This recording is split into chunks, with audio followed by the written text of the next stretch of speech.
Praise the lord. Praise the Lord. ಬೆದಲ್ ಆರಾಧನಾ ಕೇಂದ್ರದ ಆರಾಧನೆಗೆ ನಿಮ್ಮೆಲ್ಲರಿಗೆ ಸುಸ್ವಾಗತ. ಕರ್ತನ ನಮ್ಮೊಂದಿಗಿರುವ ಈ ಕೃಪೆಯ ದಿನಗಳಲ್ಲಿ ನಾವುಗಳು ಆತನನ್ನು ಆರಾಧಿಸಿ ಸ್ತುತಿಸಿ ಘನಪಡಿಸೋಣ. ಇದು ಜೂನ್ ತಿಂಗಳಿನ ಮೊದಲನೆಯ ಭಾನುವಾರ, ಕರ್ತನ ಭೋಜನದಲ್ಲಿ ನಾವುಗಳು ಕೂಡುವಂಥ ಭಾನುವಾರ. ಆದರೆ ನಾವುಗಳು ಕರ್ತನನ್ನು ನೆನಪಿನಲ್ಲಿಟ್ಟುಕೊಳ್ಳೋಣ, ಇದನ್ನು ಜ್ಞಾಪಕದಲ್ಲಿಟ್ಟುಕೊಳ್ಳಿ, ನನ್ನನ್ನು ನೆನೆಸಿಕೊಳ್ಳಿರಿ ಎಂಬುದಾಗಿ ಹೇಳಿದ ಆತನ ಜ್ಞಾಪಕದಲ್ಲಿ ಕೃತಜ್ಞತೆಯೊಡನೆ ಆತನನ್ನು ಆರಾಧಿಸುವುದಕ್ಕಾಗಿ ಎಲ್ಲರೂ ಕೂಡ್ರಿ, ನಿಮ್ಮ ನಿಮ್ಮ ಮನೆಗಳಲ್ಲಿ ಕೂಡಿ ಬನ್ನಿ. ಈ ಆರಾಧನೆಯು ಕರ್ತನಿಗೆ ಮಹಿಮೆಯುಳ್ಳದ್ದಾಗಿರಲಿ. ಪ್ರಾರ್ಥನೆಯೊಂದಿಗೆ ಆರಂಭಿಸೋಣ. ತಂದೆಯಾದ ದೇವರೇ, ಈ ಬೆಳಗಿನ ಭಾನುವಾರದ ಆರಾಧನೆ, ತಿಂಗಳ ಮೊದಲನೆಯ ಆರಾಧನೆ, ನಿನ್ನ ಪುನರುತ್ಥಾನದ ನೆನಪಿನಲ್ಲಿಯೂ ನಮಗೋಸ್ಕರ ನೀನು ಪ್ರಾಯಶ್ಚಿತ್ತನಾಗಿ ಜೀವಂತವಾಗಿ ಎದ್ದು ಬಂದೆ. ನಮ್ಮ ಮಧ್ಯದಲ್ಲಿಯೇ ವಾಸ ಮಾಡುವವನಾಗಿರುವೆ, ನಮ್ಮ ಮಧ್ಯದಲ್ಲಿ ತಿರುಗಾಡುವವನಾಗಿರುವೆ, ನಿನ್ನನ್ನೇ ಪ್ರಕಟಿಸಿಕೊಂಡಿರುವೆ. ನಿನ್ನನ್ನು ಅರಿಯದವರು ಒಬ್ಬರೂ ಇಲ್ಲಯ್ಯ. ಪ್ರತಿಯೊಬ್ಬರು ನಿನ್ನನ್ನು ಅರಿತವರೇ. ಈ ಆಲಯದಲ್ಲಿ ಕೂಡಿರುವಂಥ ಎಲ್ಲ ನಿನ್ನ ಮಕ್ಕಳು ನಿನ್ನನ್ನು ರುಚಿಸಿದ್ದಾರೆ, ತಿಳಿದುಕೊಂಡಿದ್ದಾರೆ. ರಕ್ಷಕನಾಗಿ ತಿಳಿದುಕೊಂಡಿರುವ ಈ ಒಂದು ಸೌಭಾಗ್ಯದಲ್ಲಿ ಕೃತಜ್ಞತೆಯೊಡನೆ, ಸ್ತುತಿಯೊಡನೆ, ಸಂತೋಷ ತುಂಬಿದ ಹೃದಯದೊಡನೆ ನಿನ್ನನ್ನು ಆರಾಧಿಸುವ ಈ ಕೃಪೆಯ ಬೆಳಗಿಗಾಗಿ ನಿನಗೆ ಸ್ತೋತ್ರ. ಆಶೀರ್ವದಿಸು. ಆತ್ಮನ ಬಲಕ್ಕಾಗಿಯೂ ಈ ಮೊದಲನೆಯ ಭಾನುವಾರದಲ್ಲಿ ನಾವುಗಳು ಯಾವುದೇ ತಪ್ಪುಗಳಲ್ಲಿದ್ದರೂ ಸಹ ನಮ್ಮನ್ನು ಮನ್ನಿಸಿ ಶುದ್ಧೀಕರಿಸು. ಶುದ್ಧ ಹೃದಯದೊಡನೆ, ನಿರ್ಮಲ ಚಿತ್ತದೊಡನೆ ಕರ್ತನನ್ನು ಆರಾಧಿಸುವ ಈ ಬೆಳಗ್ಗೆ ನಮ್ಮೆಲ್ಲರಿಗೆ ಆಶೀರ್ವಾದವಾಗಿರಲಿ. ಯೇಸುವಿನ ನಾಮದಲ್ಲಿ ಆರಂಭಿಸುತ್ತಿದ್ದೇವೆ ನಮ್ಮ ತಂದೆಯೇ, ಆಮೆನ್. ಕೀರ್ತನೆ 23 ನಮ್ಮೆಲ್ಲರಿಗೆ ತಿಳಿದಿರುವಂತ ಒಂದು ಕೀರ್ತನೆಯಾಗಿದೆ. ಈ ಕೀರ್ತನೆಯನ್ನು ನಾವುಗಳು ಸ್ಕ್ರಿಪ್ಚರ್ ಇನ್ ಪ್ರೈಸ್ ನಲ್ಲಿ ಹಾಡುವವರಾಗಿದ್ದೇವೆ. ಸೇರಿ ಹಾಡ್ರಿ ನೀವು ಸಹ. ಯಾಕೆಂತ ಹೇಳಿದ್ರೆ ಈ ಕೀರ್ತನೆಯನ್ನು ನೀವು ಹಾಡುವಾಗ ಆ ವಾಕ್ಯಗಳನ್ನು, ಆ ಕೀರ್ತನೆಯನ್ನೇ ಬಯಾಟ್ ಮಾಡಿದ ಹಾಗಾಗುತ್ತೆ. ಅದರಿಂದಾಗಿ this will be scripture in price.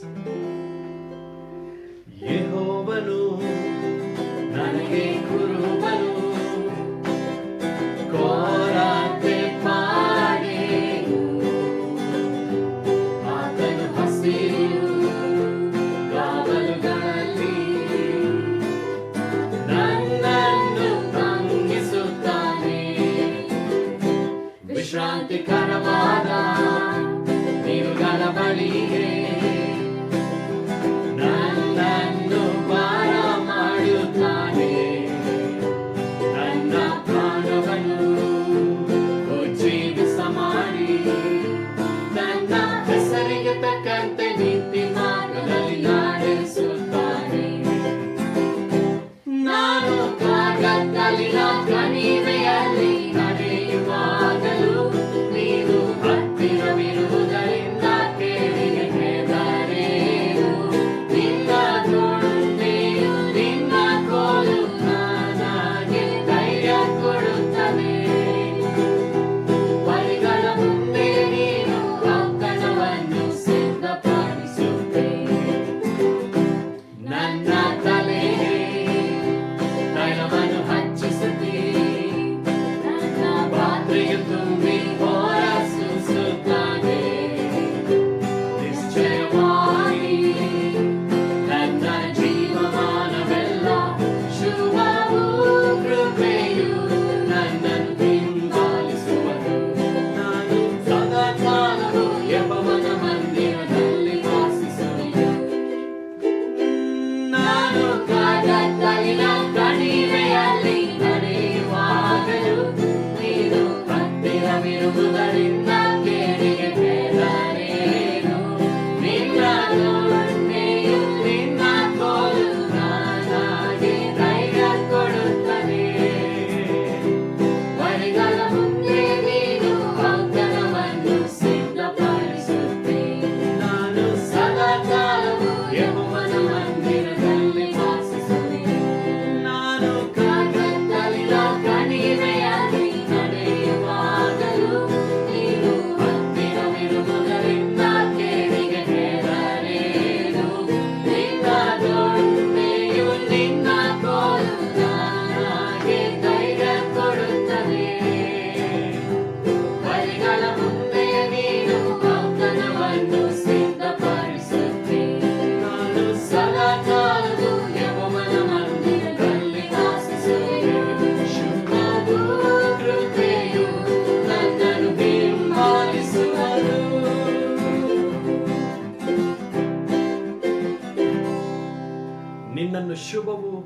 ಕೃಪೆಯು ನಿನ್ನ ಜೀವಮಾನವೆಲ್ಲ ಹಿಂಬಾಲಿಸುವಂಥದ್ದಾಗಿದೆ. ಕರ್ತನ ಮಂದಿರದಲ್ಲಿ ನೀನು ಸಂತೋಷದಲ್ಲಿ ವಾಸಿಸುವಿ.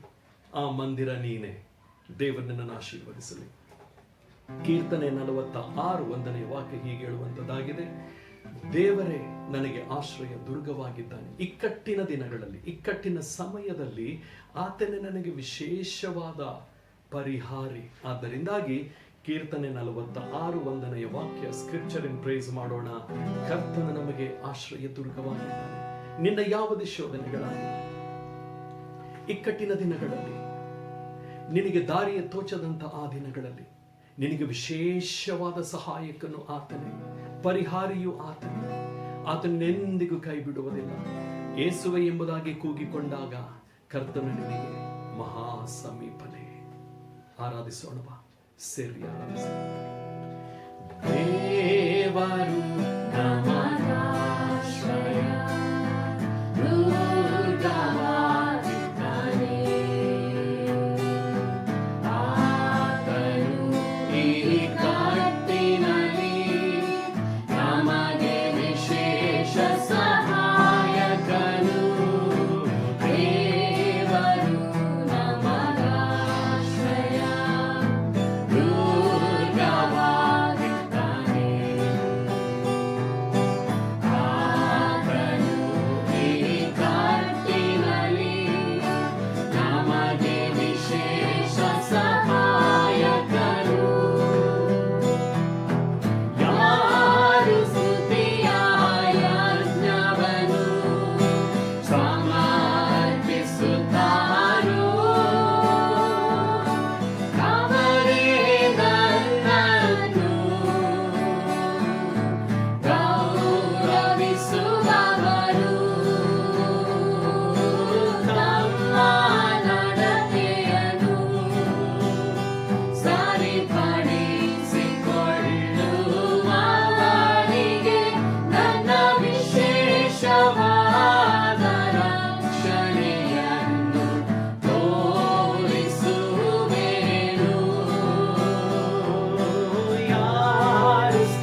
ಪ್ರಾರಂಭಿಸಲಿ. ಈ ಆರಾಧನೆಯು, ಈ ಸ್ತುತಿ ಆರಾಧನೆಯು ಕರ್ತನಿಗೆ ಮಹಿಮೆ ತರುವಂಥದ್ದಾಗಿರಲಿ. ನಾವೆಲ್ಲರೂ ಸೇರಿ ಪ್ರಾರ್ಥಿಸೋಣ. ತಂದೆಯಾದ ದೇವರೇ, ನೀನು ಮಹತ್ವವುಳ್ಳ ದೇವನಯ್ಯ. ನಿನಗೆ ಸರಿ ಹೋಲುವ,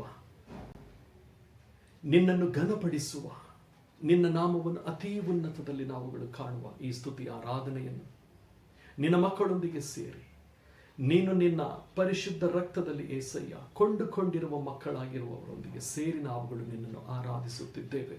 ನಿನಗೆ ಮಹಿಮೆಯುಂಟಾಗಲಿ. ನೀನು ದೇವಾದಿ ದೇವನು, ರಾಜಾದಿ ರಾಜನು. ನಿನಗೆ ಸರಿ ಸಮಾನರು ಯಾರೂ ಇಲ್ಲಯ್ಯ. ನೀನೊಬ್ಬನೇ ಪರಿಶುದ್ಧನು, ಪರಿಶುದ್ಧನು, ಪರಿಶುದ್ಧನೆಂಬುದಾಗಿ ನಾವುಗಳು ಆರಾಧಿಸುತ್ತಿದ್ದೇವೆ. ಈ ಪರಿಶುದ್ಧ ಜೀವನಕ್ಕೆ ನಮ್ಮಗಳನ್ನು ನೀನು ಕರೆದಿರುವಾತನಯ್ಯ. ಕ್ರಿಸ್ತೇಸುವಿನಲ್ಲಿ ಕರೆದಿರುವವನು, ಆತ್ಮನ ಬಲದಲ್ಲಿ ನಮ್ಮನ್ನು ನಡೆಸುವವನು, ವಾಕ್ಯದ ತೊಳೆಯುವಿಕೆಯಲ್ಲಿ ನಮ್ಮನ್ನು ನೀನು ಮುನ್ನಡೆಸುವವನಯ್ಯ. ನಿನಗೆ ಸ್ತೋತ್ರ. ಈ ಮೊದಲನೆಯ ಭಾನುವಾರ ನಿನಗೆ ಮಹಿಮೆಯುಂಟಾಗಲಿ. ನಿನ್ನನ್ನು ಘನಪಡಿಸುವೆವು. ಸ್ತುತಿ ಸ್ತೋತ್ರ ಆರಾಧನೆಯೊಂದಿಗೆ ನಿನ್ನ ನಾಮವನ್ನು ಅತೀ ಉನ್ನತದಲ್ಲಿ ಕಾಣುವವರಾಗಿದ್ದೇವೆ. ನೀನು ಮಹಿಮೆ ಹೊಂದಯ್ಯ. ನೀನು ದೇವಾದಿ ದೇವನಯ್ಯ. ನಮ್ಮ ಮಧ್ಯದಲ್ಲಿಯೇ ವಾಸ ಮಾಡುವವನಯ್ಯ. ನಮ್ಮೊಬ್ಬೊಬ್ಬರನ್ನು ಸಹ ಹೆಸರಿಡಿದು ಕರೆದಿರುವವನು ನೀನು. ನಿನ್ನ ಅಂಗೈಯಲ್ಲಿ ನಮ್ಮನ್ನು ಚಿತ್ರಿಸಿದ್ದಿ. ನಮ್ಮ ದಿನಗಳು ನಿನಗೆ ತಿಳಿದಿವೆ. ನಮ್ಮ ಸಮಯವೆನ್ನುವಂತ ಈ ಒಂದು ಕಾರ್ಯ ನಿನ್ನ ಕರಗಳಲ್ಲುಂಟಯ್ಯ. ನೀನು ನಮಗೆ ಅನುಗ್ರಹಿಸುವಂಥದ್ದೇ ನಮ್ಮ ಜೀವಿತಕ್ಕೆ. ನೀನು ಕೊಡದೆ ಇರುವಂಥದ್ದು ಯಾವುದು ನಮ್ಮದಲ್ಲ. ನಾವುಗಳು ನಿನ್ನವರಯ್ಯ, ನಿನ್ನ ಸೇವಕರಷ್ಟೇ. ನೀನು ನಮಗೆ ವಹಿಸಿರುವವುಗಳಲ್ಲಿ ನಂಬಿಗಸ್ತರಾಗಿ ಮುನ್ನಡೆಯುವಂತೆ ದೇವಾದಿ ದೇವನ ಹಸ್ತ ಪ್ರಸನ್ನತೆ ನಮ್ಮೊಬ್ಬೊಬ್ಬರನ್ನು ನಡೆಸಲಿ. ಈ ಲಾಕ್ಡೌನ್ ದಿನಗಳು ಮುಗಿಯುವಲ್ಲಿ ಕರ್ತನೆ, ನಿನಗೆ ಮಹಾಮಹಿಮೆಯ ಆರಾಧನಾ ಕೂಟದೊಡನೆ ನಾವುಗಳು ಸೇರಿ ನಿನ್ನನ್ನು ಆರಾಧಿಸುವ ಕೃಪೆಯಲ್ಲಿ ತಲೆಬಾಗಿರುವ ಪ್ರತಿಯೊಬ್ಬರನ್ನು ನೀನು ಆಶೀರ್ವದಿಸು. ನಿನ್ನ ಕೃಪೆ, ನಿನ್ನ ದಯೆ, ನಿನ್ನ ನಡೆಸುವಿಕೆ, ನಿನ್ನ ಒದಗಿಸುವಿಕೆಯ ಹಸ್ತ ನಮ್ಮೊಬ್ಬೊಬ್ಬರಲ್ಲಿಯೂ ಕಾರ್ಯ ಮಾಡಲಿ. ನಿನಗೆ ಸ್ತೋತ್ರ, ನಿನಗೆ ಸ್ತುತಿ. ದೇವರಾತ್ಮನು ನಮ್ಮನ್ನು ಸಹಾಯ ಮಾಡಿ ನಡೆಸಿಕೊಟ್ಟದಕ್ಕಾಗಿ ಸ್ತೋತ್ರ ಹೇಳುತ್ತಾ, ಯೇಸುವಿನ ನಾಮದಲ್ಲಿ ಮಕ್ಕಳೆಲ್ಲರನ್ನು ನಿನ್ನ ಕರೆಗೆ ಒಪ್ಪಿಸಿಕೊಡುತ್ತಾ ಯೇಸುವಿನ ನಾಮದಲ್ಲಿ ಆರಾಧನೆಯನ್ನು ಮುಗಿಸುತ್ತಿದ್ದೇವೆ ನಮ್ಮ ತಂದೆಯೇ, ಆಮೆನ್. ಪ್ರೀತಿಯ ಸಹೋದರರೇ, ಸಹೋದರಿಯರೇ, ಈ ಭಾನುವಾರದ ಇದು ತಿಂಗಳ ಮೊದಲನೆಯ ಭಾನುವಾರ ನಾವುಗಳು ಕರ್ತನ ಭೋಜನದಲ್ಲಿ ಅಂದರೆ ಲಾರ್ಡ್ ಸಪ ಇದರಲ್ಲಿ ಭಾಗವಹಿಸ್ತಾ ಇದ್ವಿ. ಆದರೆ ಕರ್ತನ ಕೃಪೆ ನಮ್ಮಲ್ಲಿ ಮುಂದುವರಿಯುತ್ತಿರುವುದರಿಂದಾಗಿ ಕೆಲವೇ ದಿನಗಳಲ್ಲಿ ಅಥವಾ ವಾರದಲ್ಲಿ ನಾವುಗಳು ಕರ್ತನ ಭೋಜನದಲ್ಲಿ ಪಾಲ್ಗೊಳ್ಳಲಿಕ್ಕಿದ್ದೇವೆ. ಆದರೆ ಅಲ್ಲಿಯವರೆಗೆ ನಾವುಗಳು ಮುಂದುವರಿಯೋಣ. ಕರ್ತನು ನಮ್ಮೊಂದಿಗೆ ಇರುವಲ್ಲಿ ಎಲ್ಲ ವಿಷಯಗಳಲ್ಲಿ ನಾವುಗಳು ದೇಶದ ಆಡಳಿತಕ್ಕೆ ಒಳಬಂದವರಾಗಿದ್ದೇವೆ. ಆದ್ದರಿಂದಾಗಿ ಇವತ್ತಿನ ಈ ವಾಕ್ಯ ನಮ್ಮನ್ನು ಬಲಪಡಿಸಲಿ. ನಾವುಗಳೆಲ್ಲರೂ ವಾಕ್ಯಕ್ಕೆ ಹಸಿದಿರೋರಾಗಿರೋಣ. ನಾವುಗಳೆಲ್ಲರೂ ವಾಕ್ಯವನ್ನು ಕೇಳುವುದಕ್ಕೆ ಸಂತೋಷವುಳ್ಳವರಾಗಿ, ದಾಹವುಳ್ಳವರಾಗಿರೋಣ. ಈ ವಾಕ್ಯಗಳು ನಮ್ಮನ್ನು ಉಜ್ಜೀವನಕ್ಕೆ ನಡೆಸುವಂಥದ್ದಾಗಿದೆ. ಕೀರ್ತನೆ 19:7 ವಾಕ್ಯ ನಮಗೆ ತಿಳಿಸುವಂಥದ್ದಾಗಿದೆ. ದೇವರ ವಾಕ್ಯ ನಮ್ಮನ್ನು ಉಜ್ಜೀವನಗೊಳಿಸುತ್ತದೆ. The law of the Lord revives the soul. The law of the Lord revives the soul. Wherever the word is not given the prominence. ಕರ್ತನ ವಾಕ್ಯಕ್ಕೆ ಎಲ್ಲಿ ಆದ್ಯತೆ ಇಲ್ಲ, ಅಥವಾ ದೇವರ ವಾಕ್ಯವನ್ನು ನಾವುಗಳು ಸರಿಯಾಗಿ ಯಾವಾಗ ಸ್ವೀಕರಿಸುತ್ತಿಲ್ಲ, wherever the word of God is not given prominence, but man-made ideas, ಅಂದರೆ compromising the word of God, man-made ideas are preached, the revival is not likely.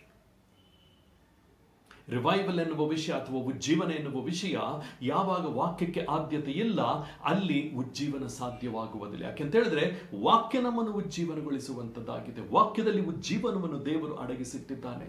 ಆ ವಾಕ್ಯವನ್ನು ಹಿಡಿದುಕೊಂಡೇ ದೇವರಾತ್ಮನು ನಮ್ಮ ಮಧ್ಯದಲ್ಲಿ ಉಜ್ಜೀವನವನ್ನು ತರುವವನಾಗಿದ್ದಾನೆ. ಸಭೆಗಳಲ್ಲಿ, ಮನೆಗಳಲ್ಲಿ, ವ್ಯಕ್ತಿಗಳಲ್ಲಿ ಉಜ್ಜೀವನವನ್ನು ದೇವರು ತರುವವನಾಗಿದ್ದಾನೆ. ಯಾಕೆ? ಆ ವಾಕ್ಯ ನಮ್ಮನ್ನು ಸಿದ್ಧಪಡಿಸುವಂತದ್ದಾಗಿದೆ. The one who is well fed by the word of God, obeying the word of God, he is a good vessel for revival. ಯಾರು ದೇವರ ವಾಕ್ಯದಲ್ಲಿ ತುಂಬಲ್ಪಟ್ಟಿದ್ದಾನೋ, ಅಥವಾ ಯಾರಲ್ಲಿ ದೇವರ ವಾಕ್ಯ ನೆಲೆಯಾಗಿದೆಯೋ, ಅಥವಾ ದೇವರ ವಾಕ್ಯವನ್ನು ಕೈಗೊಳ್ಳುವನು, ಅವನು ಉಜ್ಜೀವನಕ್ಕೆ ಸಿದ್ಧನಾಗಿರುವ ಪಾತ್ರೆಯಾಗಿದ್ದಾನೆ. ಇದು ನಿನ್ನ ನೆನಪಿನಲ್ಲಿ. ಹೋದ ವಾರ ನಾವುಗಳು ಆರಂಭಿಸಿದೆ ಉಜ್ಜೀವನದ ವಿಷಯ. ನೆನಪಿನಲ್ಲಿಟ್ಟುಕೋ. ನಾವುಗಳು ಉಜ್ಜೀವನವನ್ನು ನೋಡುವಾಗ ಅದರ ಆಪೋಸಿಟ್ ನೀನು ಗಮನಿಸು. ಆಗ ನಿನಗೆ ಉಜ್ಜೀವನದ ವಿಷಯ, ಅನೇಕ ವಿಷಯಗಳು ಬೆಳಕಿಗೆ ಬರುವಂಥದ್ದಾಗಿದೆ. ಅಂದರೆ ಉಜ್ಜೀವನಕ್ಕೆ ವೈರಿ ಆಪೋಸಿಟ್ ಆಗಿ ಕಾರ್ಯಗಳನ್ನು ಮಾಡ್ತಿರ್ತಾನೆ. ಸಭೆಗಳಲ್ಲಿ, ನಮ್ಮ ಜೀವಿತಗಳಲ್ಲಿ ವೈರಿಯ ಕಾರ್ಯ ಎಲ್ಲಿ ಉಜ್ಜೀವನದ ಚಿಹ್ನೆ ಕಾಣಿಸ್ತದೆ ಅವನಿಗೆ ಅಂತ ಸ್ಥಳಗಳಲ್ಲಿ ಅವನು ತನ್ನ ಕಾರ್ಯವನ್ನು ತೋರಿಸ್ತಾನೆ. ಎಲ್ಲೆಲ್ಲಿ ಉಜ್ಜೀವನಕ್ಕೆ ಅವಕಾಶಗಳಿದೆ, ಮಲಗಿರುವ ಸಭೆ ಅಥವಾ ಮಲಗಿರುವ ಕುಟುಂಬ, ಮಲಗಿರುವ ವ್ಯಕ್ತಿ ಆತನಿಗೆ ಏನಂತ ಒಂದು ದೊಡ್ಡ ವಿಷಯವಲ್ಲ. ಆದರೆ ಎದ್ದಿರುವ ಕುಟುಂಬಗಳು, ಎದ್ದಿರುವ ಸಭೆಗಳು, ವ್ಯಕ್ತಿಗಳು, ಉಜ್ಜೀವನಕ್ಕೆ ಯಾರು ಪ್ರವೇಶಿಸಲಿಕ್ಕೆ ಸಿದ್ಧರಾಗ್ತಾ ಇದ್ದವರು ಅಂತವರ ಮಧ್ಯಗಳಲ್ಲಿ ಅಥವಾ ಅಂತವರ ಸುತ್ತ ವೈರಿಯ ಕಾರ್ಯ ಉಜ್ಜೀವನಕ್ಕೆ ಆಪೋಸಿಟ್ ಆಗಿ ನಡೀತಾ ಇರ್ತದೆ. ನೀನು ಅವುಗಳನ್ನು ಗಮನಿಸಿದಾಗ ಉಜ್ಜೀವನದ ವಿಷಯಗಳು ಬೆಳಕಿಗೆ ಬರುವಂಥದ್ದಾಗಿದೆ. ನೋಡೋಣ 2 ತಿಮೋತಿ 4ನೇ ಅಧ್ಯಾಯ 2 ತಿಮೋತಿ 4ನೇ ಅಧ್ಯಾಯ 3-4 ವಾಕ್ಯಗಳನ್ನು ನಾನು ಓದ್ತೇನೆ. I will read to you 2 Timothy chapter 4 verse 3-4. ಯಾಕಂದರೆ ಜನರು ಸ್ವಸ್ಥ ಬೋಧನೆಯನ್ನು ಸಹಿಸಲಾರದೆ ಅಂತ ಕಾಲವು ಬರುತ್ತದೆ, ಅದರಲ್ಲಿ ಅವರು ತೀಟೆ ಕಿವಿಗಳುಳ್ಳವರಾಗಿ ತಮ್ಮ ದುರಾಶೆಗಳಿಗೆ ಅನುಕೂಲವಾದ ಅನೇಕ ಉಪದೇಶಕರನ್ನು ಇಟ್ಟುಕೊಳ್ಳುವರು. ಅವರು ಸತ್ಯ ಬೋಧನೆಗೆ ಕಿವಿಗೊಡದೆ ಕಲ್ಪನಾ ಕಥೆಗಳನ್ನು ಕೇಳುವುದಕ್ಕೆ ಹೋಗುವರು. ಅಂತ ಕಾಲವು ಬರುವಂತದ್ದಾಗಿದೆ. There will be a time is coming. ಅಂತ ಕಾಲವು ಬರಲಿದೆ ಎಂಬುದಾಗಿ ಪೌಲನು ನಮಗೆ ಎಚ್ಚರಿಕೆಯನ್ನು ನೀಡಿದ್ದಾನೆ. ಅಂತ್ಯ ದಿನಗಳಲ್ಲಿ ಅಂತ ಸಮಯವು ಬರಲಿದೆ. ಎಂಥ ಸಮಯವು ಬರಲಿದೆ ನೋಡ್ರಿ, ಇಂಗ್ಲಿಷ್ನಲ್ಲಿ ಈ ರೀತಿಯಾಗಿ ಹೇಳಲಾಗಿದೆ, the opposite work of the enemy against revival. ಉಜ್ಜೀವನದ ವಿರುದ್ಧ ವೈರಿಯ ಕಾರ್ಯಗಳನ್ನು ಗಮನಿಸುವಾಗ 2 Timothy chapter 4 3-4 ಈ ರೀತಿ ಹೇಳುವಂಥದ್ದಾಗಿದೆ. A time will come when people will not put up with sound doctrine. Instead, to suit their own desires, they will gather around them a great number of teachers to say what their itching ears want to hear. They will turn their ears away from the truth and turn aside to myths. ಅಂದರೆ ಕಲ್ಪನಾ ಕಥೆಗಳು, ಜನರು ತಮ್ಮ ಕಿವಿಗಳಿಗೆ ಯಾವುದು ಇಂಪಾದ ವಿಷಯಗಳಿದೆ ದೇವರ ವಾಕ್ಯವನ್ನು ತಿರುಗಿಸಿ ಮಾಡಿ ಹೇಳಿದಾಗ ಅವರವರ ಇಷ್ಟಕ್ಕೆ, ಅವರವರ ಅನುಕೂಲಕ್ಕೆ, ಅವರವರ ಮೆಚ್ಚಿಕೆಗೆ ವಾಕ್ಯಗಳನ್ನು ತಿರುಗಿಸಿ ಕೇಳುವವರಾಗಿದ್ದಾರೆ. ಸ್ವಸ್ಥ ಬೋಧನೆಗೆ ಅವರ ಕಿವಿ ಟ್ಯೂನ್ ಆಗಿರಲ್ಲ. ಯಾಕೆ? ವೈರಿಯು ಅವರ ಮಧ್ಯದಲ್ಲಿ ಈ ರೀತಿಯಾದ ಕಾರ್ಯಗಳನ್ನು ಮಾಡಿದ್ದರಿಂದ. ಸಮಯ ಬರಲಿದೆ ಎನ್ನುವಾಗ ನಾವೇ ಬರಮಾಡಿಕೊಂಡಂತ ಒಂದು ಅವಧಿ ಇದು. ಅಂತ ಸಮಯ ಬರಲಿದೆ. ಎಲ್ಲಿಂದ ಬರಲಿಕ್ಕಿದೆ? ಸಮಯ ಬರಲಿಕ್ಕೆ ಯಾವುದೇ ಸ್ಥಳಗಳಿಲ್ಲ. ಆ ಸಮಯ ನಮ್ಮ ಮಧ್ಯದಲ್ಲೇ ಇದೆ. ನಾವೇ ಬರಮಾಡಿಕೊಂಡಂತ ಸಮಯಗಳಿವು. ನಾವೇ ನಮ್ಮ ತಲೆಯ ಮೇಲೆ ಬರಮಾಡಿಕೊಂಡಂತ ಸಮಯಗಳಿವು. This is created by us. A time is coming when the word of God says it is brought by us. We are opening our doors for such a time like that. It is in our hand. We bring such a time on our heads. ಅದರ ಉದ್ದ ಅಗಲ ನಮ್ಮ ಕೈಯಲ್ಲುಂಟು. ಇಂಥ ಸಮಯ ಬರಲಿದೆ ಎನ್ನುವಾಗ ನಾವುಗಳು ಬರಮಾಡಿಕೊಂಡಂತ ಇಂಥ ಸಮಯಗಳ ಉದ್ದ ಅಗಲ ನಮ್ಮ ಕೈಯಲ್ಲುಂಟು. ಪೌಲನದರ ಬಗ್ಗೆ ಮುನ್ನೆಚ್ಚರಿಕೆ ನೀಡಿದ್ದ. ಆದರೆ ಇಂಥ ಸಮಯಗಳನ್ನು ಬರಮಾಡಿಕೊಳ್ಳುವವರು ನಾವೇ. ವೈರಿಯ ಕಾರ್ಯಕ್ಕೆ ಕಿವಿಗೊಟ್ಟು ವೈರಿಯ ತಿರುಗಿಸುವಿಕೆ ಅಥವಾ ವಾಕ್ಯಗಳನ್ನು ತಿರುಗಿಸ್ತಾನೆ ಅಂತ ವಿಷಯಗಳಿಗೆ ಕಿವಿಗೊಟ್ಟು ಅಂತ ವಿಷಯಗಳನ್ನು ಅನುಕೂಲವಾಗಿ ನಾವುಗಳು ತೆಗೆದುಕೊಂಡು ಬರಮಾಡಿಕೊಂಡಂತ ಸಮಯದ ಉದ್ದ ಅಗಲ ನಮ್ಮ ಕೈಯಲ್ಲೇ ಉಂಟು. ಸ್ವಸ್ಥ ಬೋಧನೆಗೆ ಕಿವಿಗೊಡದೆ ತಮ್ಮ ಅನುಕೂಲಕ್ಕೆ ಉಪದೇಶಗಳನ್ನು ಸ್ವೀಕರಿಸುವ ಕಾಲ. ತಮ್ಮ ಅನುಕೂಲಕ್ಕೆ ಯಾವುದು ನನಗೆ ನೋವಾಗಲ್ಲ, ವಾಕ್ಯದಿಂದ ಯಾವುದು ನನಗೆ ನೋವಾಗಬಾರದು, ವಾಕ್ಯ ನನ್ನನ್ನು ಕತ್ತರಿಸಬಾರದು, ವಾಕ್ಯ ನನ್ನನ್ನು ತಿದ್ದಬಾರದು, ವಾಕ್ಯದಲ್ಲಿ ಏನೇ ಹೇಳಿದರೂ ನನಗೆ ಕೋಪ ಉಂಟಾಗ್ತದೆ, ಅದರ ಬದಲಿಗೆ ವಾಕ್ಯವನ್ನು ನಾನೇ ತಿರುಗಿಸಿಕೊಳ್ಳುವೆ, ನನ್ನ ಕಿವಿಗೆ ಇಂಪಾಗಿರುವಂತ ವಾಕ್ಯವನ್ನು ನಾನೇ ಹೇಳಿಕೊಳ್ಳುವೆ. ತಮ್ಮ ಅನುಕೂಲಕ್ಕೆ ಉಪದೇಶಗಳನ್ನು ಸ್ವೀಕರಿಸುವರು. ತಮಗೆ ಅನುಕೂಲವಿಲ್ಲವಾ ಅಂತ ಉಪದೇಶಗಳನ್ನು ತಿರಸ್ಕರಿಸುವರು. ಸ್ವಸ್ಥ ಬೋಧನೆಗೆ ಕಿವಿಗೊಡದೆ ತಮ್ಮದೇ ಒಂದು ಲಾಭವನ್ನು ಹುಡುಕುವರು. ಉದಾಹರಣೆಗೆ ಪವಿತ್ರಾತ್ಮನನ್ನು ತಿರಸ್ಕರಿಸರು. ಅಂದ್ರೆ ಪವಿತ್ರಾತ್ಮನನ್ನ ಬೇಡ ಎನ್ನಲ್ಲ. ಯಾಕೆ? ಅದು ಬೈಬಲ್ನಲ್ಲಿ ಇದ್ದೇ ಇದೆಯಲ್ವಾ. ಪವಿತ್ರಾತ್ಮನನ್ನು ತಿರಸ್ಕರಿಸರು, ಆದರೆ ಪವಿತ್ರಾತ್ಮನ ಕಾರ್ಯಗಳನ್ನ ತಿರಸ್ಕರಿಸುವರು. ಪವಿತ್ರಾತ್ಮನ ಕಾರ್ಯಗಳು ಹಿಡಿಸಲ್ಲ. ಪವಿತ್ರಾತ್ಮನ ವಿಷಯದ ಕೆಲವು ಏನ್ ಹೇಳ್ತೇವೆ ನಡೆಸುವಿಕೆಗಳು ಹಿಡಿಸಲ್ಲ ಅವರಿಗೆ, ಆದರೆ ಪವಿತ್ರಾತ್ಮ ಬೇಕು, ಅವನ ಕಾರ್ಯಗಳು ಬೇಡ. ಯೇಸುವನ್ನು ತಿರಸ್ಕರಿಸರು. ಯಾಕೆ? ಯೇಸುವಿನ ಹೆಸರಿನಲ್ಲಿ ಎಲ್ಲವೂ ನಡೆಯುವಂಥದ್ದಾಗಿದೆ. ಅದರಿಂದಾಗಿ ಸ್ವಾಮಿ ಯೇಸು ಹೇಳಿದ ಮಾತುಗಳು, ಸ್ವಾಮಿ ಸ್ವಾಮಿ ಎನ್ನುವವರನ್ನು ನಾನು ಆ ದಿನ ನನಗರಿಯರು ಎಂಬುದಾಗಿ ಅವರನ್ನು ನಾನು ತಿರಸ್ಕರಿಸು ಎಂಬುದಾಗಿ ಮುನ್ನೆಚ್ಚರಿಕೆ ನೀಡಿದ್ದ. ಅದನ್ನೇ ನಾವುಗಳು ಗಮನಿಸುವಾಗ ಯೇಸುವನ್ನ ತಿರಸ್ಕರಿಸರು, ಆದರೆ ಆತನೊಡನೆ ಸತ್ತಿದ್ದೇನೆ ಎಂದರಿಯರು. ಯೇಸುವನ್ನ ತಿರಸ್ಕರಿಸರು, ಆದರೆ ವಿಶ್ವಾಸಿ ಎಂಬುದಾಗಿ ಹೇಳಿಕೊಳ್ಳುವ ನಾನು ಯೇಸುವಿನೊಂದಿಗೆ ನಾನು ಸತ್ತಿದ್ದೇನೆ ಎನ್ನುವ ಅರಿವೇ ಇಲ್ಲ. ನನ್ನ ಸ್ವಾರ್ಥ ಇನ್ನೂ ಬದುಕಿದೆ, ನನ್ನ ಈ ಶರೀರದ ಆಶಾಪಾಶಗಳು ಇನ್ನೂ ಕಾರ್ಯ ಮಾಡುತ್ತಲೇ ಇವೆ. ನಾನು ಸತ್ತೇ ಇಲ್ಲ. ನನ್ನ ಶರೀರಕ್ಕೂ ಈ ಪ್ರಪಂಚದ ಆಶಾಪಾಶಗಳಿಗೂ ನಾನಿನ್ನು ಸತ್ತಿಲ್ಲ, ನಾನು ಕ್ರಿಸ್ತೇಸುವಿನಲ್ಲಿ ಸತ್ತಿಲ್ಲ ಎನ್ನುವುದನ್ನ ಆ ಜನ ತೋರಿಸುವರು. ಆದರೆ ಯೇಸುವನ್ನ ತಿರಸ್ಕರಿಸರು, ಯೇಸುವಿನಲ್ಲಿ ಸತ್ತಿದ್ದೇನೆ ಎಂದರಿಯರು. ಯಾಕೋಬ 4:8 ಅಧ್ಯಾಯ, ಯಾಕೋಬ 4ನೇ ಅಧ್ಯಾಯದ 8ನೇ ವಾಕ್ಯಗಳನ್ನು ನಾವುಗಳು ನೋಡುವಾಗ the simple step for revival ಅನ್ನು ನಾವುಗಳಲ್ಲಿ ಗಮನಿಸುವವರಾಗಿದ್ದೇವೆ. ದ ಸಿಂಪಲ್ ಸ್ಟೆಪ್, ಉಜ್ಜೀವನಕ್ಕೆ ಕೆಲವು ಸಿಂಪಲ್ ಸ್ಟೆಪ್ಗಳು ಅವಶ್ಯವಾಗಿದೆ.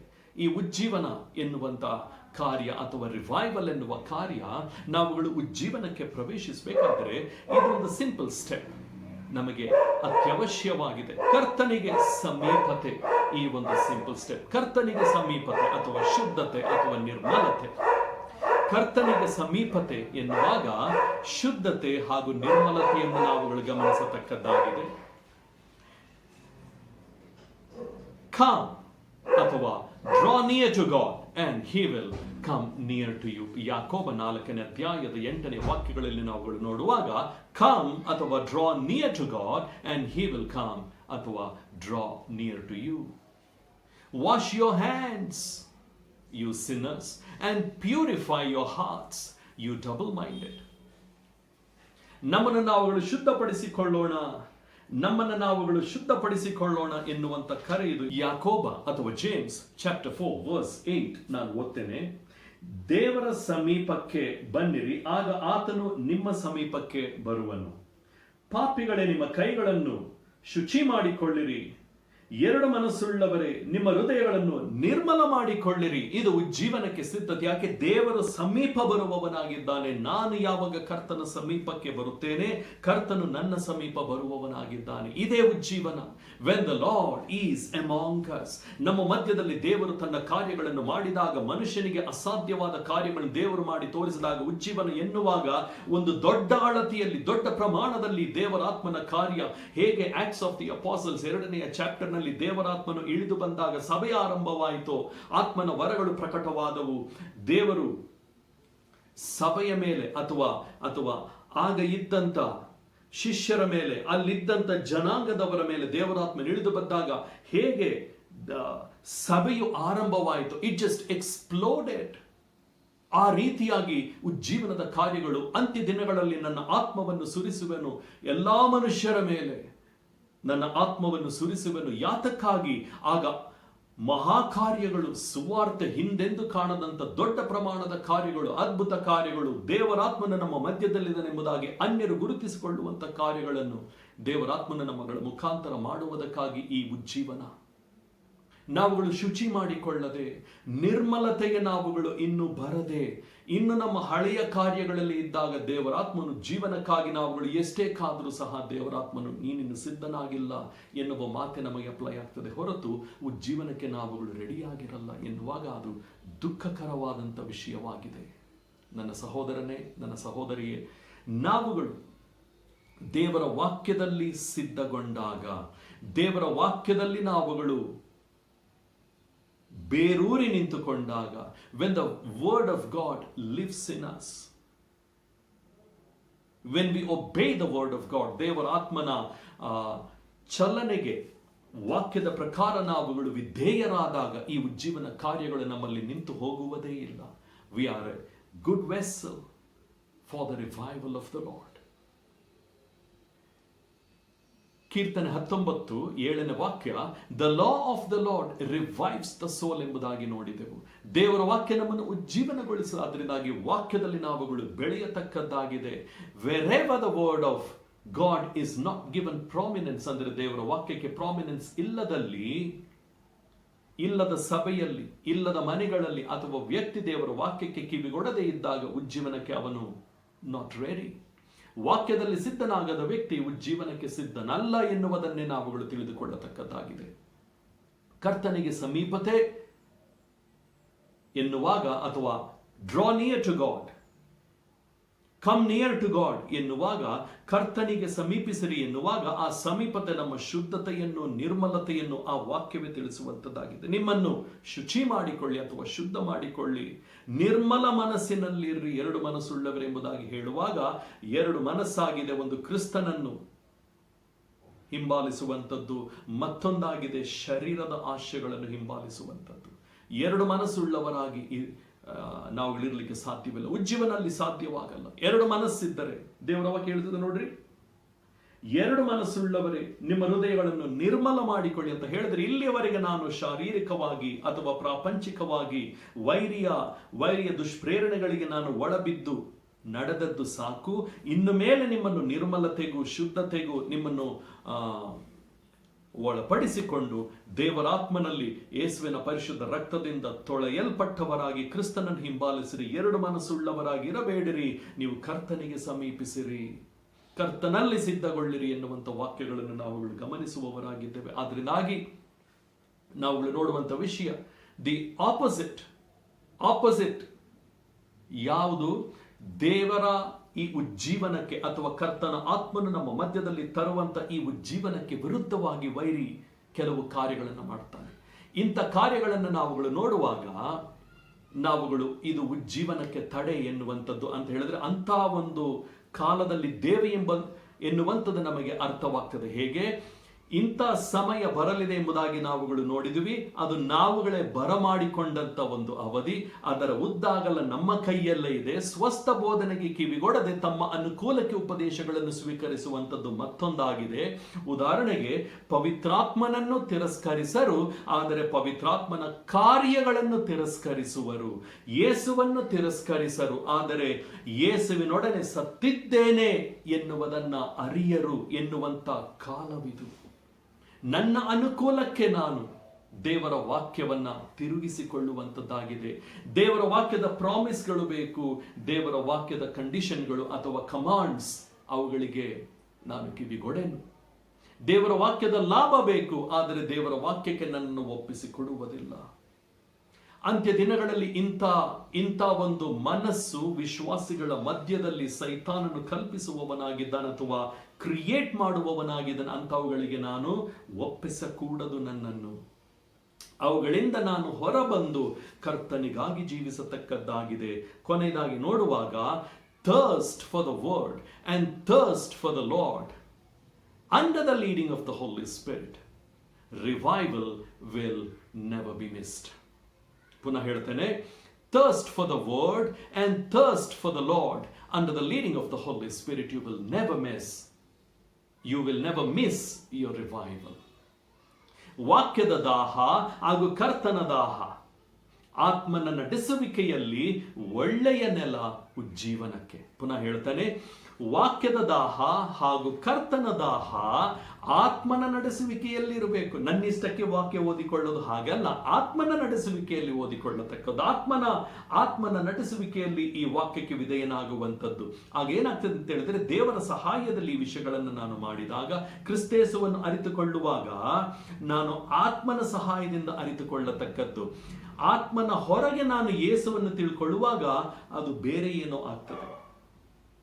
ಅದು ಶಾರೀರಿಕ ಅಳತೆಯ ಒಂದು ಪ್ರಯತ್ನವಾಗ್ತದೆ. ಅದರಿಂದಾಗಿ ಆತ್ಮನನ್ನು ಯಾರು ಮಿಸ್ ಮಾಡ್ಕೊಬಿಟ್ರಿ, ಯಾವುದೇ ಹೆಜ್ಜೆಗಳಲ್ಲಿ, ಯಾವುದೇ ಒಂದು ಟಾಪಿಕ್ ಅಲ್ಲಾಗ್ಲಿ, ದೇವರಾತ್ಮನ ಸಹಾಯದಲ್ಲಿಯೇ ವಾಕ್ಯ ಓದ್ರಿ, ದೇವರಾತ್ಮನ ಸಹಾಯದಲ್ಲಿಯೇ ಯೇಸುವಿನಲ್ಲಿ ಬೆಳೀರಿ, ದೇವರಾತ್ಮನ ಸಹಾಯದಲ್ಲಿ ಉಜ್ಜೀವನವನ್ನು ಪ್ರವೇಶಿಸಿ, ದೇವರಾತ್ಮನ ಸಹಾಯದಲ್ಲೇ ಆ ದೇವರಾಲಯ ಅಥವಾ ಸಭೆಗಳ ವಿಷಯದಲ್ಲಿ ನೀವುಗಳು ಕಾರ್ಯಮಗ್ನರಾಗಿರ್ರಿ. ದೇವರಾತ್ಮನ ನಡೆಸುವಿಕೆಯಲ್ಲಿ, even when you serve in a church, even when you minister in his kingdom, let it be under the leading of the Holy Spirit. When you go through the Word of God, or when you take the light from the Scripture, or when you really give yourself to the Word of God, let it be under the leading of the Holy Spirit.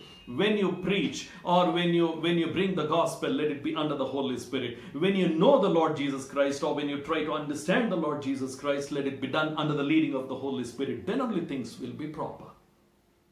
If it is man-made self-effort, then it is not going to be proper.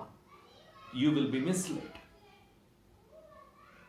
ಅದರಿಂದಾಗಿ ಹೇಳ್ತಾ ಇದ್ದೇನೆ, ಆತ್ಮನ ಸಹಾಯದಲ್ಲಿ ವಾಕ್ಯದ ದಾಹ ಹಾಗೂ ಯೇಸುವಿನ ದಾಹ, ಆತ್ಮನ ನಡೆಸುವಿಕೆಯಲ್ಲಿ ಯಾರು ಒಳ ಬಂದಿದ್ದೇವೋ ಅವರೇ ಒಳ್ಳೆಯ ನೆಲ ಉಜ್ಜೀವನಕ್ಕೆ. ನಾವು ಈ ಒಂದು ಉಜ್ಜೀವನದ ಸಿದ್ಧತೆಯಲ್ಲಿದ್ದೇವೆ. We are on the preparation. Last week we just read from Luke chapter 12, 35 to 36, Romans 13:11, ನಡುಗಳು ಕಟ್ಟಿಕೊಳ್ಳಿ, ಉಜ್ಜೀವನಕ್ಕೆ ಸಿದ್ಧರಾಗ್ರಿ ಎನ್ನುವಂಥ ಟಾಪಿಕ್ನಲ್ಲಿದ್ವಿ. ಹಾಗೂ ನೀತಿಯ ಬೀಜವನ್ನು ಬಿತ್ತಿ ಎನ್ನುವಂಥ ಟಾಪಿಕ್ ಅನ್ನು ನಾವು ನೋಡಿದ್ವಿ. We are not repeating the same, but this week ಅಂದರೆ ಈ ವಾರದಲ್ಲಿ ನಾವುಗಳು ಮತ್ತೊಂದು ಅಳತೆಯಲ್ಲಿ ಉಜ್ಜೀವನದ ಸಬ್ಜೆಕ್ಟ್ ಅನ್ನು ನಾವುಗಳು ಧ್ಯಾನಿಸಿದ್ದೇವೆ. ಈಗ ಈ ವಿಷಯಗಳು ನಮಗೆ ಉಜ್ಜೀವನಕ್ಕೆ ಸಿದ್ಧಪಡಿಸಲಿ ಎಂಬುದಾಗಿ ನಾವುಗಳು ಪ್ರಾರ್ಥಿಸೋಣ. ಯಾಕೆಂತ ಹೇಳಿದ್ರೆ ಮನೆಗಳಲ್ಲಿ ಉಜ್ಜೀವನ ಅವಶ್ಯ, ವ್ಯಕ್ತಿಗಳಲ್ಲಿ ಉಜ್ಜೀವನ ಅವಶ್ಯ, ಸಭೆಗಳಲ್ಲಿ ಉಜ್ಜೀವನ ಅವಶ್ಯ. ಆಗ ಈ ದೇಶ, ಭಾರತ ದೇಶ ಉಜ್ಜೀವನಕ್ಕೆ ಪ್ರವೇಶಿಸುವಲ್ಲಿ ಭಾರತ ದೇಶ ಯೇಸುವನ್ನು ಕಂಡುಕೊಳ್ಳುವಂಥದ್ದಾಗಿದೆ. ಅಥವಾ ನಮ್ಮ ನಗರಗಳು, ಈ ಬೆಂಗಳೂರಿನಲ್ಲಿ ನಾವುಗಳು ಇದ್ದೇವೆ ಎನ್ನುವಾಗ ಬೆಂಗಳೂರಿಗೆ ನಮ್ಮಿಂದ ಏನು ಲಾಭ, ಬೆಂಗಳೂರು ನಮ್ಮಿಂದ ಯಾವ ರೀತಿ ಆಶೀರ್ವಾದಕ್ಕೆ ಪ್ರವೇಶಿಸಿದೆ ಎನ್ನುವಾಗ ಬೆಂಗಳೂರು ಯೇಸುವಿನಲ್ಲಿ ಸ್ವಸ್ಥವಾಗತಕ್ಕದ್ದಾಗಿದೆ. Let Bangalore be healed by the lord Jesus Christ. Let Bangalore find the truth in the Lord Jesus Christ. Let Bangalore find salvation through our Lord and Savior Jesus Christ. ಇದೇ ವಿಷಯ ನಮ್ಮ ದೇಶಕ್ಕೆ ನಮ್ಮಿಂದ ಏನು ಲಾಭ ಸಿಕ್ಕಿದೆ?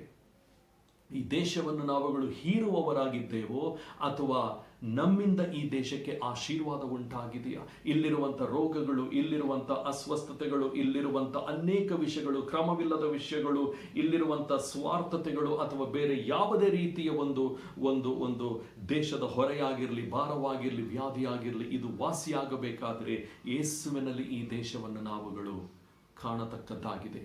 ಇದು ಉಜ್ಜೀವನ. A revival where Jesus is brought,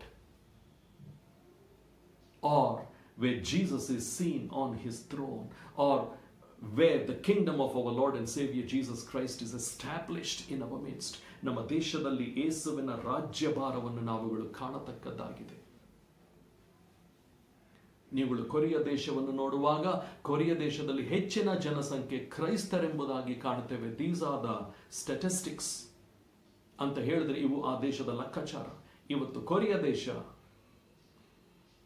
Buddha ದೇಶ ಆಗಿದ್ದಂಥ ಕೊರಿಯಾದಲ್ಲಿ ಇವತ್ತು ಹೆಚ್ಚಿನ ಜನಸಂಖ್ಯೆ ಕ್ರಿಸ್ತನನ್ನು ಹಿಂಬಾಲಿಸ್ತಾ ಇದ್ದಾರೆ. ಹೇಗೆ? somebody brought revival. ಆ ಕಾರಣದಿಂದಾಗಿ ಹೇಳ್ತಾ ಇದ್ದೇನೆ ವಿಶ್ವಾಸಿಗಳೇ, ನಾವುಗಳು ಯಾರೊಬ್ಬರಲ್ಲಿ ಆದರೂ ಯೇಸುವನ್ನು ಕಾಣಬೇಕಾದರೆ, ಯಾರೊಬ್ಬರಲ್ಲಿ ಆದರೂ ನಾವುಗಳು ಯೇಸುವಿನ ಪ್ರೀತಿಯನ್ನು ತೋರಿಸಬೇಕಾದರೆ, ನಿನ್ನಲ್ಲಿ ಉಜ್ಜೀವನ, ನಿನ್ನ ಸಭೆಯಲ್ಲಿ ಉಜ್ಜೀವನ, ನಿನ್ನ ಕುಟುಂಬದಲ್ಲಿ ಉಜ್ಜೀವನ, ಈ ಕಾರ್ಯಗಳು ನಮ್ಮನ್ನು ಮುನ್ನಡೆಸುವಂಥದ್ದಾಗಿದೆ. Let's build the nation. ಈ ಲಾಕ್ಡೌನ್ ನಲ್ಲಿ ನಮಗೇನು ಲಾಭ ಸಿಕ್ತು? ನಾನು ಯೇಸುವಿಗೆ ಸಮೀಪ ಬಂದೆ. ಈ ಲಾಕ್ಡೌನ್ ನಲ್ಲಿ ನನಗೇನು ಲಾಭ ಸಿಕ್ತು? ನಾನು ವಾಕ್ಯಕ್ಕೆ ಸಮೀಪ ಬಂದೆ, ಉಜ್ಜೀವನದ ವಿಷಯಗಳನ್ನು ನಾನು ಕಲಿತುಕೊಂಡೆ. ನನ್ನಿಂದ ಯಾರೊಬ್ಬರಲ್ಲಿ ಆದರೂ ಉಜ್ಜೀವನದ ಬೆಂಕಿ ಹರಡಲಿ ಎಂಬುದಾಗಿ ನಮ್ಮನ್ನು ನಾವುಗಳು ಕ್ರಿಸ್ತೇಸುವಿನಲ್ಲಿ ಒಪ್ಪಿಸಿಕೊಡೋಣ. ದೇವರಾತ್ಮ ನಮ್ಮನ್ನು ಬಲಪಡಿಸಲಿ, ಅಭಿಷೇಕಿಸಲಿ, ಆತನ ಕಾರ್ಯ ನಮ್ಮ ಮಧ್ಯದಲ್ಲಿ ಮುನ್ನಡೆಯಲ್ಲಿ. ಯಾರೊಬ್ಬರನ್ನಾದರೂ ಸಂಧಿಸುವುದಕ್ಕೆ, ಕ್ರಿಸ್ತೇಸುವಿನಲ್ಲಿ ಕಾಣುವುದಕ್ಕೆ ಈ ಉಜ್ಜೀವನದ ಮೆಸೇಜ್ ನಿನ್ನನ್ನು ಬಲಪಡಿಸಲಿ. ನನ್ನ ಸ್ವರ ಕೇಳುತ್ತಿರುವ ಪ್ರತಿಯೊಬ್ಬರು ಸಹೋದರ ಸಹೋದರಿಯರೇ, ನೀವುಗಳು ಎಚ್ಚೆತ್ತುಕೊಳ್ಳಿ. ಇದು ನನ್ನ ಕರೆ, ಇದು ನನಗೂ ಅಪ್ಲೈ ಆಗ್ತದೆ ಎಂಬುದಾಗಿ ಹೇಳಿ ನೀನು ಈ ಒಂದು ಉಜ್ಜೀವನಕ್ಕೆ ನಿನ್ನನ್ನೇ ಒಪ್ಪಿಸಿಕೊಡುವವನಾಗಿರು. ಪ್ರಾರ್ಥಿಸೋಣ. ತಂದೆಯಾದ ದೇವರೇ, ನನ್ನ ಸ್ವರದಲ್ಲಿರುವಂಥ ಪ್ರತಿಯೊಬ್ಬರನ್ನು, ಸಹೋದರ ಸಹೋದರಿಯರನ್ನು ನಿನ್ನ ಕರೆಗಳಿಗೆ ಒಪ್ಪಿಸಿಕೊಡ್ತಾ ಇದ್ದೇವಯ್ಯ. ನೀನು ಮಹತ್ವವುಳ್ಳ ದೇವನಯ್ಯ. ನೀನು ನಿನ್ನ ಆತ್ಮನನ್ನು ಕಳುಹಿಸಿಕೊಟ್ಟಾಗ ಸಭೆಯನ್ನು ಮಾತ್ರ ನೀನು ಆರಂಭಿಸಿದ್ದಲ್ಲ, ಆ ಸಭೆಯನ್ನು ಕಟ್ಟಿ ಸುಕ್ಕು ಕಳಂಕಗಳಿಲ್ಲದ ಸಭೆಯಾಗಿ ಕ್ರಿಸ್ತೇಸುವನ ಎದುರಿನಲ್ಲಿ ನಿಲ್ಲಿಸುವುದಕ್ಕೂ ಹಾಗೂ ಈ ಸಭೆ ಕ್ರಿಸ್ತೇಸುವಿನ ಒಂದು ರೆಪ್ರೆಸೆಂಟೇಟಿವ್ ಅಥವಾ ಯೇಸುವಿನ ಸ್ಥಳದಲ್ಲಿ ಈ ಸಭೆ ನಿಂತುಕೊಳ್ಳುವಂತೆ ನಮ್ಮೊಬ್ಬೊಬ್ಬರನ್ನು ನೀನು ಕ್ರಿಸ್ತೇಸು ಹೇಗೆ ಎದ್ದು ನಿಂತುಕೊಳ್ಳುತ್ತಿದ್ದನೋ ಅದೇ ರೀತಿಯಲ್ಲಿ ನಾವುಗಳು ಈ ಲೋಕದಲ್ಲಿ, ಈ ದೇಶದಲ್ಲಿ, ಈ ಸ್ಥಳದಲ್ಲಿ ಎದ್ದು ನಿಂತುಕೊಳ್ಳುವಂತೆ, ನಿನ್ನನ್ನು ಪ್ರತಿಬಿಂಬಿಸುವಂತೆ, to reflect the lord Jesus Christ among all those who are in darkness. ഇരുಳಲ್ಲಿರುವ ಪ್ರತಿಯೊಬ್ಬರು ನಿನ್ನನ್ನು ಕಂಡುಕೊಳ್ಳಲಿ, ನಿನ್ನಲ್ಲಿ ರಕ್ಷಣೆಯನ್ನು ಕಂಡುಕೊಳ್ಳಲಿ, ಪಾಪ ಕ್ಷಮೆಯನ್ನು ಕಂಡುಕೊಳ್ಳಲಿ. ಉಜ್ಜೀವನದ ಅಗ್ನಿಯಲ್ಲಿ ಕರ್ತನೆ ಪ್ರತಿಯೊಬ್ಬರು ರಕ್ಷಣೆಯ ಅನುಭವಕ್ಕೆ ಬರಲಿ ಎಂಬುದಾಗಿ ಪ್ರಾರ್ಥಿಸುತ್ತಿದ್ದೇವೆ. ಇದರಲ್ಲಿನ ಸಭೆಯ ಪ್ರತಿ ಮಕ್ಕಳನ್ನು, ನನ್ನ ಸ್ವರ ಕೇಳುತ್ತಿರುವ ಪ್ರತಿಯೊಬ್ಬರನ್ನು, ಸಹೋದರ ಸಹೋದರಿಯರ ಮೇಲೆ ಕರ್ತನೆ ನಿನ್ನ ಆತ್ಮವನ್ನು ಸುರಿಸುವೆ ಎಂಬುದಾಗಿ ಹೇಳಿರುವ ತನ್ನ ಕರಗಳಲ್ಲಿ ನಮ್ಮೊಬ್ಬೊಬ್ಬರನ್ನು ಒಪ್ಪಿಸಿಕೊಡುತ್ತಿದ್ದೇವೆ. Let the fire of the revival of the Holy Spirit may come upon each one of us. ನಮ್ಮಲ್ಲಿ ಪ್ರತಿಯೊಬ್ಬರ ಮೇಲೆ ಈ ಉಜ್ಜೀವನದ ದೇವರಾತ್ಮನ ಜ್ವಾಲೆ ನಮ್ಮ ಮೇಲೆ ಇಳಿದು ಬರಲಿ ಎಂಬುದಾಗಿ ಪ್ರಾರ್ಥಿಸುತ್ತಿದ್ದೇವಯ್ಯ. Let the rain of revival come upon every servant, male and female, brother and sister. Lord, let this revival happen. ಇವುಗಳಿಗೆ ನಾವುಗಳು ಸಿದ್ಧರಾಗುತ್ತಿದ್ದೇವೆ ಎನ್ನುವುದಾದರೆ ಉಜ್ಜೀವನಕ್ಕೆ ನೀನು ನಮ್ಮನ್ನು ಎಬ್ಬಿಸುತ್ತಿದ್ದೆ ಎನ್ನುವ ಅರ್ಥವಯ್ಯ. ಈ ನಂಬಿಕೆಯೊಡನೆ ಪ್ರಾರ್ಥಿಸುತ್ತಿದ್ದೇವೆ. ಎಲ್ಲ ವೈರಿಯ ಕಟ್ಟುಗಳು, ಎಲ್ಲ ರೀತಿಯ ಬಂಧನಗಳು, ಕೋಟೆ ಕೊತ್ತಲಗಳು ಕೆಡವಿ ಹಾಕಲ್ಪಡುವಂತೆ, ನಮ್ಮ ಮಧ್ಯದಲ್ಲಿ ವೈರಿಯು ಸ್ಥಾಪಿಸಿಟ್ಟಿರುವಂತ ತಪ್ಪು ಬೋಧನೆಗಳು ತಿದ್ದಲ್ಪಡುವಂತೆ, ಅವುಗಳನ್ನು ನಾವುಗಳು ದೂರ ಮಾಡುವಂತೆ, ಅವುಗಳಿಂದ ಹೊರಬರುವಂತೆ, ಸ್ವಸ್ಥ ಬೋಧನೆಗೆ ನಮ್ಮನ್ನು ಒಪ್ಪಿಸಿಕೊಡುವಂತೆ ಪ್ರತಿಯೊಬ್ಬರು ನಿನ್ನ ಕರೆಗಳಿಗೆ ಒಪ್ಪಿಸಿಕೊಡ್ತಾ ಇದ್ದೇನಯ್ಯ. Let every one receive the sound doctrine, the sound teaching of your word. ನಿನ್ನ ಶುದ್ಧ ಬೋಧನೆಯನ್ನು ನಾವುಗಳು ಸ್ವೀಕರಿಸುವಂತ, ಅವುಗಳಿಗೆ ನಾವುಗಳು ವಿಧೇಯರಾಗುವಂತೆ ಪ್ರಾರ್ಥಿಸುತ್ತಿದ್ದೇವಯ್ಯ. ಎಲ್ಲಾ ರೀತಿಯ ಮಿಸ್ಕನ್ಸೆಪ್ಷನ್ಗಳು, ಎಲ್ಲಾ ರೀತಿಯ ಸುಳ್ಳು ಬೋಧನೆಗಳು ಈ ಸಭೆಯಿಂದ ತೆಗೆದು ಹಾಕಲ್ಪಡಲಿ ಎಂಬುದಾಗಿ ಪ್ರಾರ್ಥಿಸುತ್ತಿದ್ದೇವೆ. ಒಬ್ಬೊಬ್ಬರು ಸಹ ನಿನ್ನಲ್ಲಿ ಎದ್ದೇಳಲಿ, ಒಬ್ಬೊಬ್ಬರು ನಿನ್ನಲ್ಲಿ ಎದ್ದೇಳಲಿ ಎಂಬುದಾಗಿ ಪ್ರಾರ್ಥಿಸುತ್ತಿದ್ದೇವೆ. Let the revival fire come upon each one of us. ಕರ್ತನೆ, ನಿನ್ನ ನಾಮದಲ್ಲಿ ಪ್ರಾರ್ಥಿಸುತ್ತಿದ್ದೇವಯ್ಯ. Let revival not pass by. ನಿನ್ನ ಉಜ್ಜೀವನ ನಮ್ಮನ್ನು ದಾಟಿ ಹೋಗದಂತೆ ಪ್ರತಿಯೊಬ್ಬರು ಉಜ್ಜೀವನಕ್ಕೆ ಪ್ರವೇಶಿಸುವಂತೆ ಪ್ರಾರ್ಥಿಸುತ್ತಿದ್ದೇವೆ. ಇದು ನಿನ್ನ ಆತ್ಮನ ಕಾರ್ಯ ಎಂಬುದನ್ನು ಗುರುತಿಸಿಕೊಳ್ಳುತ್ತಿದ್ದೇವೆಯೋ. ಯೇಸುವಿನ ನಾಮದಲ್ಲಿ ನಮ್ಮನ್ನು ಒಪ್ಪಿಸಿಕೊಡುತ್ತಾ ಪ್ರಾರ್ಥಿಸುತ್ತಿದ್ದೇವೆ. ಯಾರು ಉಜ್ಜೀವನದಲ್ಲಿ ತಪ್ಪದಂತೆ, ತಪ್ಪಿಸಿಕೊಳ್ಳದಂತೆ, ಕೈಜಾರದಂತೆ ಎಲ್ಲರ ಮೇಲೆ ನಿನ್ನ ಆತ್ಮನ ಸುರಿಮಳೆಯನ್ನು ನಾವು ಎದುರು ನೋಡುವವರಾಗಿದ್ದೇವೆ. May the Holi spirit be poured upon every one of us, we pray, in a new measure. In the measure of revival we pray with thanksgivings in Jesus name. ಯೇಸುವಿನ ನಾಮದಲ್ಲಿ ಪ್ರಾರ್ಥಿಸುತ್ತಿದ್ದೇವೆ ನಮ್ಮ ಒಳ್ಳೆಯ ತಂದೆಯೇ, ಆಮೆನ್. ತಂದೆಯಾದ ದೇವರ ಪ್ರೀತಿ, ಯೇಸು ಕ್ರಿಸ್ತನ ಕೃಪೆ, ದೇವರಾತ್ಮನಲ್ಲಿರುವ ಪ್ರೀತಿ, ಸಂತೋಷ, ಸಮಾಧಾನ, ಅನ್ಯೋನ್ಯತೆ ಇಂದಿಗೆ ಎಂದಿಗೂ ನಮ್ಮೊಂದಿಗಿರಲಿ. ಆಮೆನ್.